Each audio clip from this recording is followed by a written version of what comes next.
leadership development that I see senior execs being put on is still teaching them how to lead the business of yesterday, and it's not teaching them how to shape the future. And that saddens me, because in the components that innovation requires and a culture of innovation requires, leadership is arguably one of, if not the key component. We have to teach leaders not how to become innovation leaders. It's not about them being innovators per se. The language I use is I teach leaders how to lead for innovation. So I talk about two things at leadership level: turning up the volume on purpose and turning up the volume on creativity. And I don't mean leaders having to be creative, but understanding the value of and how creativity works in order to solve problems. And when you combine purpose and creativity, you breed curiosity. And curiosity breeds a willingness to ask questions, to explore, to experiment, etc. Those are the precursor to starting to drive innovation.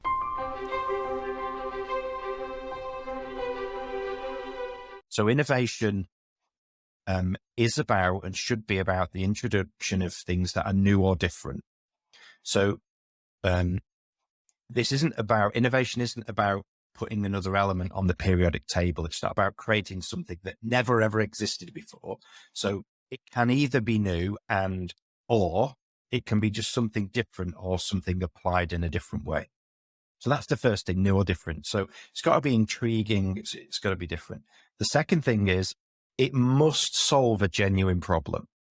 So there must be a problem, an opportunity, a pain.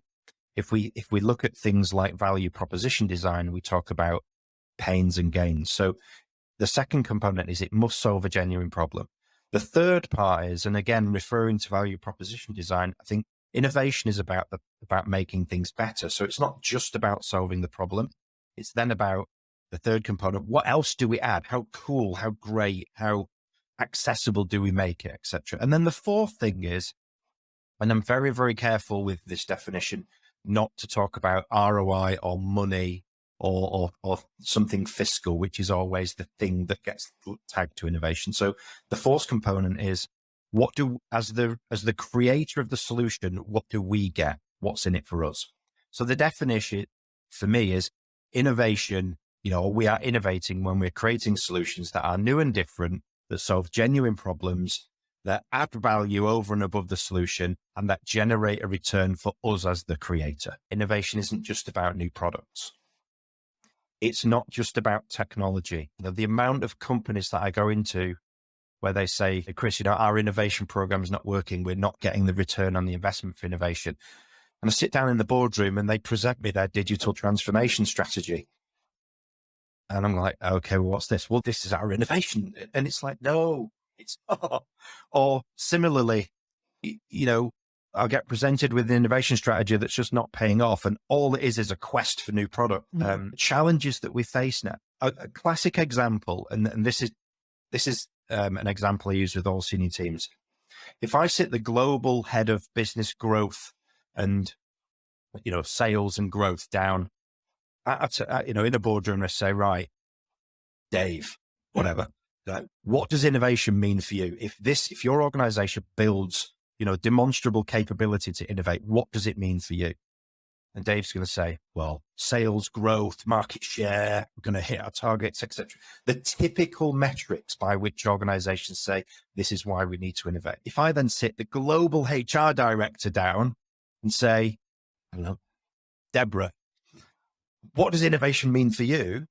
She's going to say, it's great that Dave wants to focus on product, but what innovation means for me is talent retention, higher engagement, more creativity, happier workforce, better well-being, and talent acquisition, i.e. I am going to be able to recruit the best young people into our business. That's what having a culture of innovation means to me. Leaders have to understand that innovation drives and enables every part of an organization, not just R&D or new product development. And it can solve complex challenges for every part of an organization, like HR, like sales, like efficiency, logistics. it's a capability. It's not a department. So that's why I think it's really important. We built a tool to enable organizations to triangulate their start point on their innovation journey.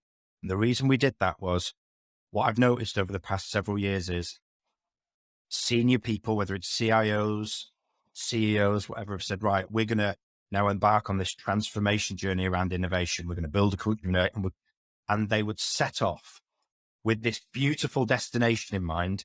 And I use the sat nav analogy. When I get in my car and I turn the ignition on, the first thing it does is it triangulates my start point, and it triangulates it to within 10 feet, right? 15 feet, however accurate it is. What I see most organizations doing is using the same metaphor or analogy, sorry.